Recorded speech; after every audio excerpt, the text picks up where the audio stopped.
오늘 이 요엘 3장 말씀은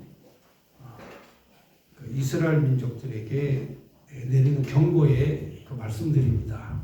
물론 선지자들은 항상 경고를 하겠습니다만은 그 남쪽 유다의 역사가 파란만장한 역사 가운데 유다의 왕, 그 7대 왕 되는 아달랴라는 여왕이 등극을 합니다. 근데 여왕이 이제 북쪽 이스라엘의 왕이 그 당시 예후였는데 이 이스라엘의 침공, 침략, 전쟁 뭐 이런 굉장히 혼란한 상황이었고, 그리고 이제 이 아달랴는 이제 그 당시 유다의 왕자들이 다 죽는 그런 참극을 이제 일으키게 되고, 그래서 이 아달랴가 유일한 여왕입니다. 여왕인데 여러분들이 그 여호람 그 아달랴 앞에 여호람인데 왕자들이 다 죽어요. 그런데 그 중에 요아스라는 왕자 한 명을 살려서 예루살렘 성전에 몰래 기릅니다. 6년간 기릅니다. 그때 깐나나이였는데 다윗의 그 유다 왕조의 씨앗이죠. 다윗 왕조의 하나의 씨앗인데 이 꺼져가는 등불입니다. 이 아이가 죽으면 이제 다윗 왕조는 끝나는 거죠. 생명 하나도 없습니다. 그런데 하나님께서 꺼져가는 등불을 끄지 아니하시고 이 아이를 살려둡니다. 그래서 우리가 이 아달랴가 집권할 때 그때가 예수님 오시기 841년, 좀 이제 여러분들 공부를 해야 되니까 제가 아달랴는 이제 여왕입니다. 그리고 북이스라엘은 이제 예후 시대고, 그리고 이 아달랴 앞에 이 왕이 여호람입니다. 여호람. 아달랴 앞에 왕이 여호람인데 자, 이때 왕자들이 전부 다 살해를 당합니다. 한꺼번에 살해를 당하고, 그 다음에 이제 이 841년 예수님이 오시기 BC 841년부터 아달랴가 통치를 합니다. 아달랴가 통치하는데 다음에 요아스가 나올 때까지 835년까지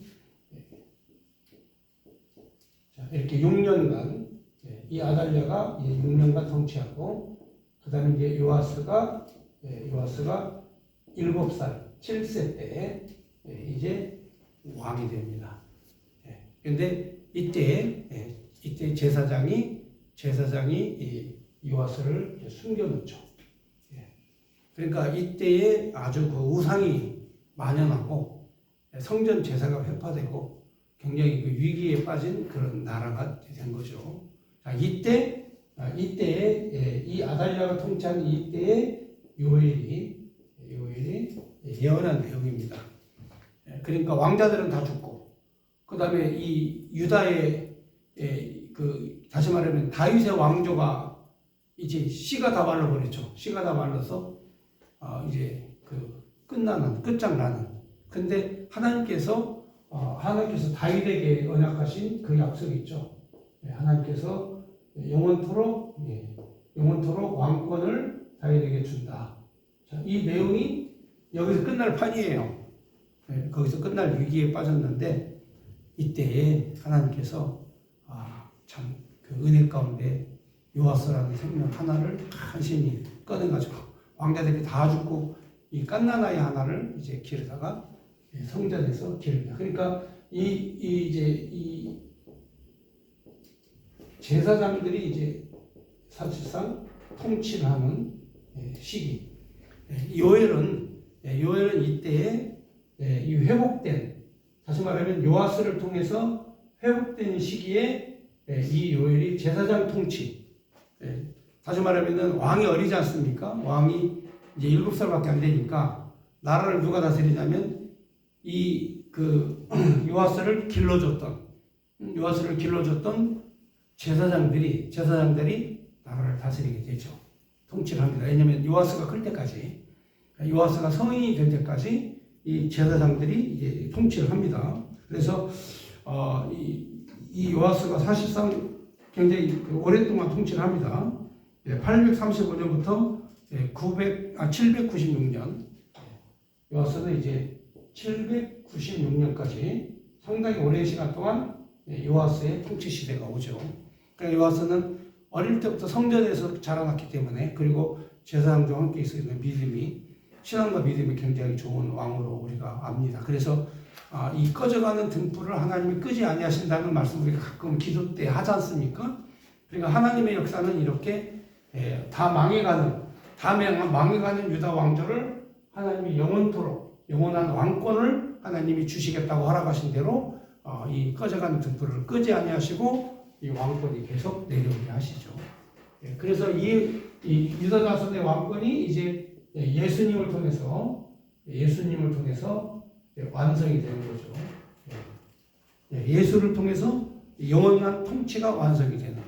그래서 예수님을 유다 자손, 다윗의 자손 예수라고 하는 거죠. 다윗의 자손 예수.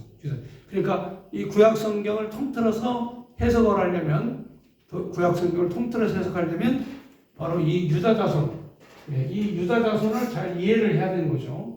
유다 자손이 빠지면 안 됩니다. 그래서 이 유다 자손이 하나님 어떻게 시키시는가, 꺼져가는 등불을 어떻게 끄지 아니하시는가 하는 내용이죠. 여기에서 바로 제사장들이 통치할 때, 이 요엘서를 이제 기록을 한 겁니다. 그런데 한 가지 특이한 점은 요엘서의 통치는 바로 뭐냐면 하나님께서 영으로 통치하신다는 거죠. 영으로. 지난 시간에 우리가 이제 말씀을 공부하면서 영적인 거와 육적인 거를 우리가 이제 구분해서 공부를 하셨는데, 바로 요엘서 2장에 보면은 이제 하나님의 영을 하나님의 종들에게 부어주겠다 하면서 이 영적 통치를 얘기하는 거죠. 하나님께서 영을 부어주신다. 이게 매우 중요한 겁니다. 그러니까 우리도 지금 현재 이 시대에, 예수님 시대에 있었던 이 오순절 성령 강림, 이 성령 강림이 교회의 시작입니다. 그러니까 이 요엘서에서 예언한 대로 바로 영적 통치, 만민에게 하나님의 영을 부어주시겠다.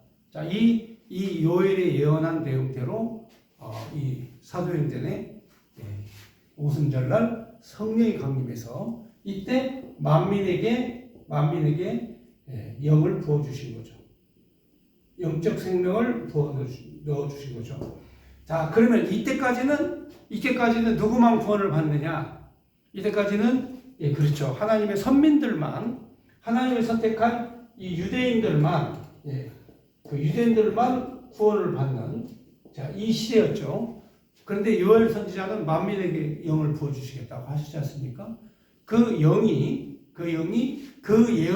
그 약속이 오순절 요한마가 다락방에서부터 시작돼서 교회 시대가 시작됐고, 만민에게 부어주시는 성령의 세례로 우리가 살아가는 거죠.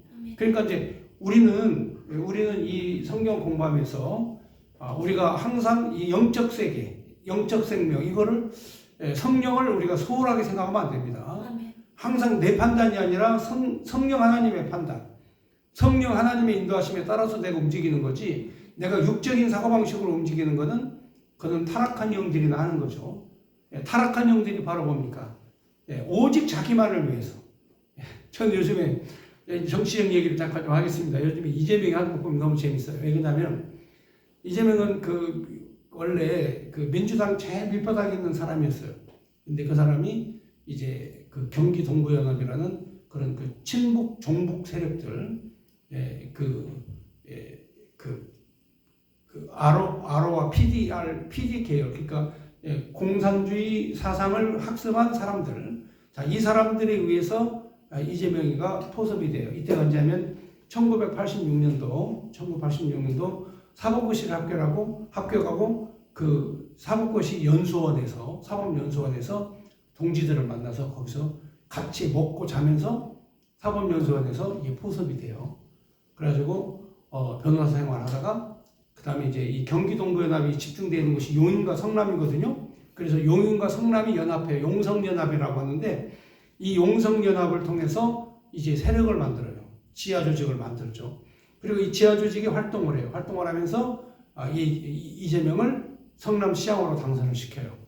성남시장이 되니까 이 이재명은 이제 이 성남이 개발되는 지역이 많지 않습니까? 거기에 분당도 있고 신도시가 많이 있지 않습니까? 그러니까 개발하면서 엄청난 이익을 챙겨요. 그 챙긴 이익을 자기가 쓴 게 아니고 그걸 다 나눠줘요. 응? 예, 자기의 착복을 하는 게 아니라 이재명은 재단 조사하면 재단이 없어요. 전부 다 생긴 이익을 나눠줍니다. 누구에게? 정관계, 정치 관계, 그다음에 사법부 쫙 뿌립니다. 전체가. 그 뿌리는 심부름꾼이 뭐 김만배, 유동규 뭐 이름 많이 들어보셨죠? 이런 사람들이 심부름꾼들입니다. 이 사람들은.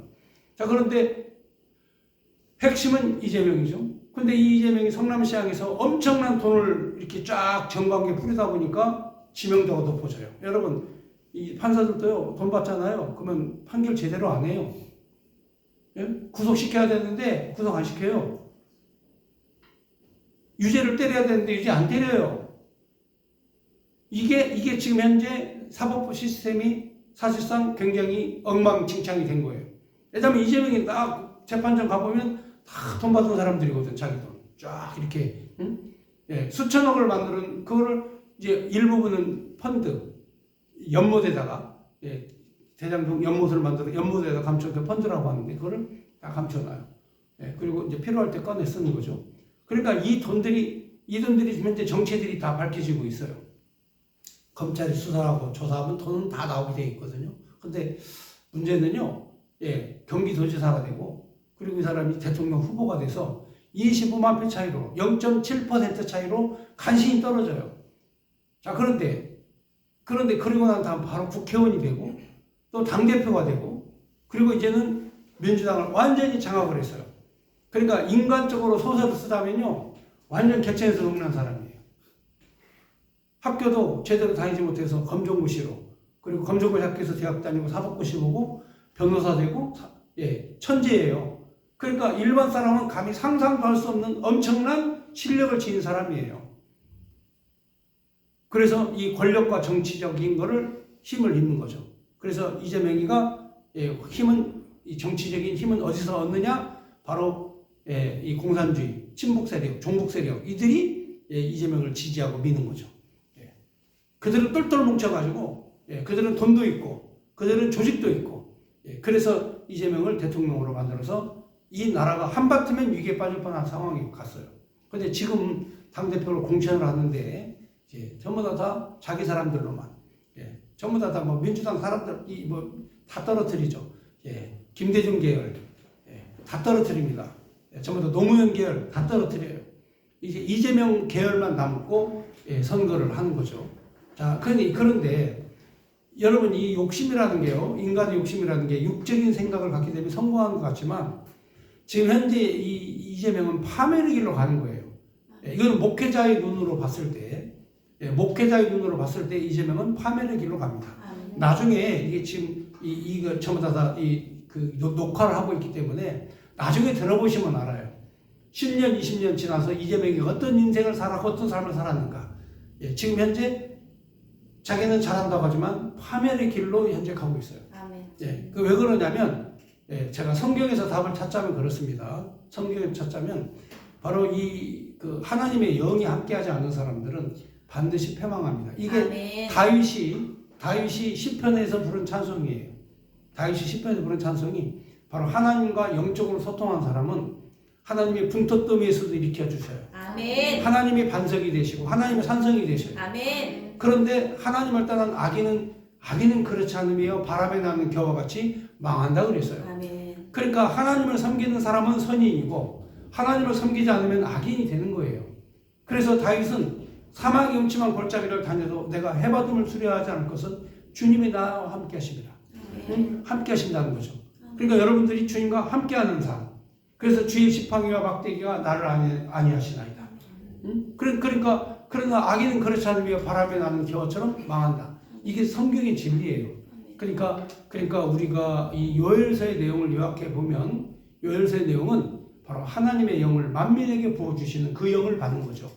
그 영으로 승리하는 거죠. 아멘. 그 영이 없는 사람들은 저주와 멸망을 받는다는 거죠. 아멘. 그래서 오늘 3장에 있는 내용, 3장에 있는 내용이 여호와께서 성령 받지 못한 영적 생명이 없는 그 민족들은 하나님이 다 심판하신다 이거죠. 아멘. 그러나 하나님을 섬기는 민족은 하나님께서 영원토록 구원하시고 살려주신다. 라는 복음의 내용이 바로 이 요엘서에 기록된 내용입니다. 아멘. 자, 그러면 2장 28절 한번 읽겠습니다. 그 후에 내가 영을 만민에게 부어주리니 너희 자녀들이 장래일을 말할 것이며 너희 늙은이는 꿈을 꾸며 너희 젊은이는 이상을 볼 것이며 그때 내가 또 내 영을 남종과 여종에게 부어줄 것이며. 아멘. 자, 만민에게 하나님께서 영을 부어주신다 하셨어요. 그러니까 그 영을 받은 사람들은 사는 거예요. 아멘. 그래서 요엘 선지자가 여호람 왕 때부터 그리고 아달랴를 지나서 요아스 왕 때까지 이 활동을 한 선지자예요. 그리고 이쪽에 북쪽의 왕 예후가 또 이 왕자들을 다 살해하고 유다 왕자들을 다 죽여버리고 그러니까 이 아달랴도 이 모든 그런 그 내용 이 적들을 자기의 정적들을 다 왕자들을 죽여버리고 자기가 친히 왕이 돼버린 거야. 왜냐하면 다음에 그 이 남자가 있으면 지가 왕이 못 되잖아. 그러니까 남자들을 다 왕자를 다 죽여버리고 지가 왕이 된 거라니까. 그래서 6년 동안 통치를 하는 거야. 이때 하나님께서 꺼져가는 등불을 끄지 않으시도록 하나님께서 한 생명을 살려주셔. 근데 이 생명이 어디서 크느냐? 제사장 손에서 커. 하나님께서 바로 그게 하나님의 영의 역사예요. 성령의 역사. 사람일 것 같으면 다 죽었죠. 그러나 하나님이 하시기 때문에 한 생명, 꺼져가는 등불을 끄지 않으시고 살려주시는 거예요. 내가 다 망한 것 같아도요. 다 망할 것 같아도 하나님은 살 길을 반드시 주셔요. 아멘. 그게 우리 믿는 성도들의 삶이에요. 아멘. 그러니까 내가 다 망한 것 같아도 우리는 망하지 않아요. 아멘. 그래 바울 사도가 그렇잖아요. 우겨쌈을 당하여도 난 망하지 아니한다고 그러잖아요. 응? 그렇지 않습니까? 그게 바로 뭐예요? 하나님의 영이 살아있기 때문에 그런 거예요. 아멘. 근데 패배자처럼 행동하면 되겠어요? 우리가 패배자처럼 행동하면 됩니까? 그렇잖아요. 우리는 세상을 통치하고 다스릴 사람인데 아멘. 돈이 좀 없다고, 지위가 좀 낮다고, 형편이 어렵다고 내가 패배자처럼 살면 되겠냐 그 말이에요. 아멘. 하나님의 영적 생명으로 승리할 사람이 공부를 좀 못한다고, 판단력이 좀 느리다고 내가 패배자처럼 살 이유가 없다 이거죠. 아멘. 당당하게 살아야 되는 거 아니에요? 아멘. 내가 사업에 실패했다고, 가정이 파괴됐다고 내가 정말 패배자처럼 살 이유가 뭐가 있어요? 만민에게 부어주신 하나님의 영을 받은 영적 생명인데. 아멘. 근데 그 생명 없는 사람들은 망한다. 이게 요엘 선지자의 예언이다 이거죠. 예. 자, 그러면 3장 보면은 선지자는 이제 뭐 현재를 얘기하는 게 아니고 장차 미래를 예언을 하는 거죠. 장차 미래를 예언하는 건데 지금 3장도 마찬가지입니다. 이 미래를 예언하죠. 보라 이 그날이 하나님의 때입니다.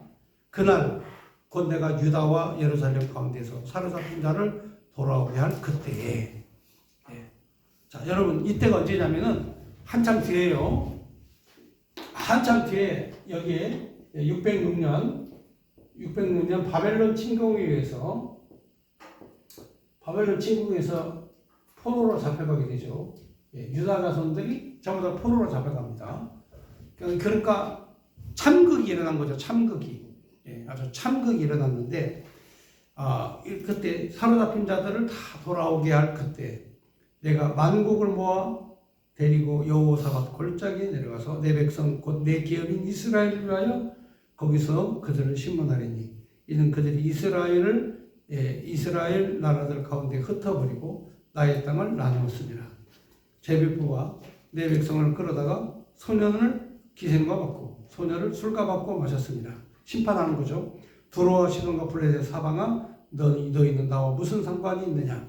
내가 네게 보복하겠느냐? 만일 내가 네게 보복하면 너희가 보복하는 것을 내가 신속히 너희 머리에 돌리리니 곧 너희가 은과 금을 빼앗고 나의 징계한 보물을 너희 신전으로 가져갔으며 또 유다 자손과 예루살렘 자손들을 헬라 족속에 팔아서 그들의 영토에서 멀리 떠나게 하였습니다. 보라 내가 그들을 너희가 팔아 이르게 한 곳에서 일으켜 나오게 하고 너희가 행한 것을 너희 머리에 돌려서 너희 자녀를 유다 자손의 손에 팔리니 그들은 다시 먼 나라 스바 사람에게, 여기 스바는 스페인을 말하는 겁니다. 팔리라. 여호와께서 말씀하셨느니라. 저기 또 이 스바는 또 아프리카 있죠? 아프리카도 스바가 있죠. 여러분들 이 성경에, 옛날 성경에는 이렇게 지명에는 두 줄이 딱 그어진 성경책이 있었는데 지금은 이게 지명인지 사람 이름인지를 잘 몰라요. 그러니까 여러분들 읽으시면서 반드시 주석을 함께 해석을 하시는 걸 가장 기본적으로 생각을 하셔야 됩니다.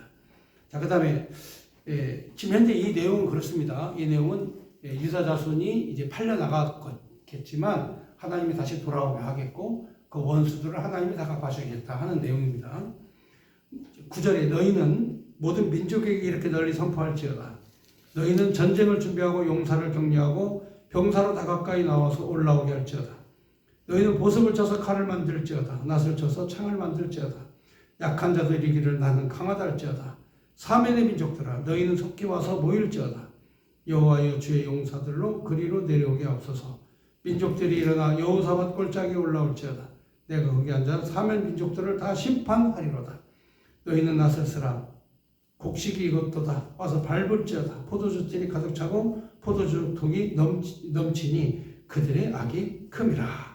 자, 이건 이제 무슨 얘기냐면 하나님께서 비록 유다 자손을 멸하시고 심판하셨지만 하나님 다시 회복시켜 주신다. 자, 이거는 작게 보면 아달랴가 통치할 때 이때 하나님께서 유다 자손들이 그야말로 포로가 된 거죠. 포로가 됐지만 그러나 이 요아스를 통해서 다시 하나님이 회복을 시켜준 거죠. 포로된 자에서 하나님이 회복시켜준 거죠. 크게 보면 이 나라 전체가 다 포로로 끌려갔지만 하나님께서 고레스 대왕을 통해서 고레스를 통해서 하나님께서 포로에서 하나님이 해방을 시켜주신 거죠. 자, 그러니까 짧은 예언으로 놓고 보면 이때를 얘기하는 거고 아달랴 통치의 박해를 받다가 요아스 통치 때 해방이 되는 이걸 얘기하는 거지만 크게 보면 큰 그림으로 보면 바로 이 나라가 다 망해서 포로로 끌려갔지만 하나님이 다시 해방시켜 주실 것이다. 성전 제사를 하나님이 회복시켜 주실 것이다 하는 내용이에요. 그러니까 요엘이 이제 신분이 누군가 정확히 안 나와 있지만 여기에 나와 있는 모든 사상이 제사장 중심의 언어를 쓰고 있기 때문에 요엘은 바로 그 요아스를 성전에서 숨겨서 골방에 숨겨가지고 키워가지고 바로 왕권을 회복한 그런 위대한 선지자로 우리가 볼 수 있는 거죠. 그래서 이 언어 자체가 제사장의 언어예요. 제사장의 언어로 쓴 겁니다. 자, 성전 제사를 회복하자. 이 내용이 핵심이에요. 자, 그 다음 14절에 이렇게 해서 적들은 하나님이 심판하시지만 택하신 하나님의 백성들에게는 하나님이 복을 주신다. 사람이 많음이여 심판 골짜기에 사람이 많음이여 심판 골짜기 여호와의 날이 가까우니라. 해와 달이 캄캄하고 별들이 그 빛을 거두소서. 여호와께서 시온에서 부르짖고 예루살렘에서 목소리를 내시니 하늘과 땅이 진동하리로다. 그러나 여호와께서 그의 백성의 피난처 이스라엘 자손의 산성이 되시리로다. 아멘. 자, 하나님께서 신이 그들을 지키시고 보호하시겠다 하고 약속을 하신 거죠.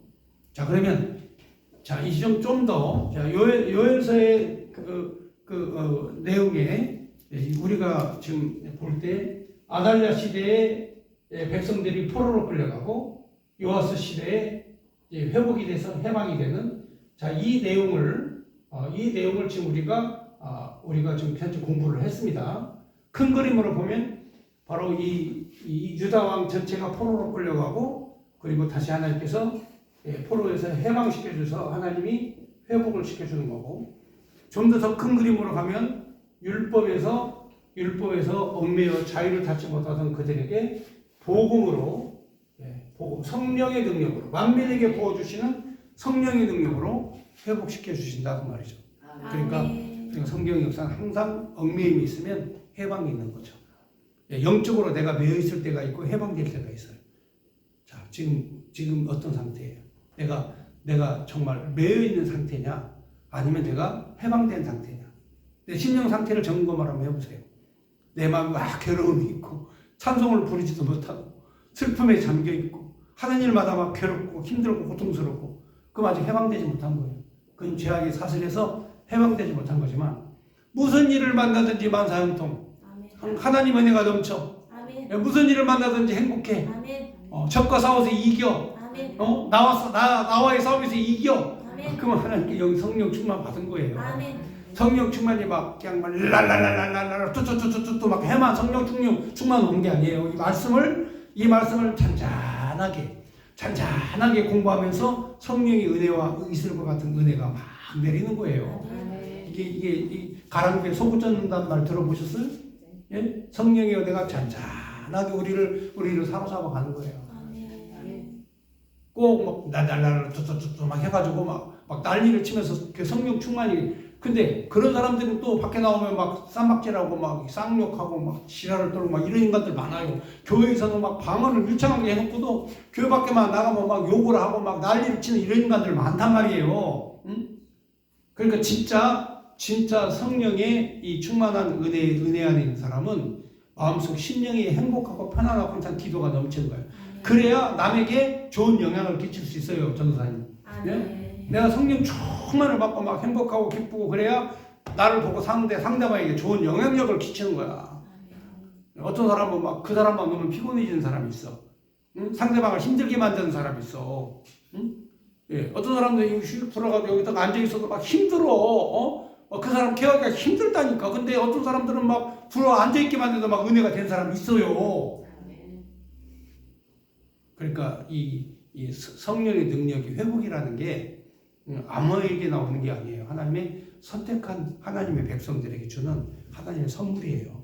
그래서 여기에 17절 보겠습니다. 그런즉 너희가 나는 내 성산 시온에 사는 너희 하나님 여호와인 줄 알게 될 것이다. 예루살렘이 거룩하리니 다시는 이방 사람이 그 가운데로 통항하지 못하리로다. 이제 하나님께서 예루살렘을 회복시켜 주시겠다 이거죠. 아멘. 예, 그동안 다 뺏겼던 예루살렘을 하나님 회복시켜 주시겠다. 자, 작게는 아달랴의 통치에서 이제 요아스의 통치로 넘어가면서 해방이 된 거고, 좀 더 크게는 바로 이 바벨론 포로에서 이들이 해방된 것이고, 조금 더 크게 보면 율법 아래에 있는 유다 땅에서 이 율법 아래에서 예수 그리스도를 통해 영원한 생명을 얻는 이 그림을 요엘 선지자가 그려주는 거죠. 예. 자, 그래서 예루살렘이 거룩하게 될 것이다. 결국에는 마지막에 이제 이방이 침범하지 못한다. 이게 바로 마지막 어디냐? 바로 여기에 주민 새 예루살렘.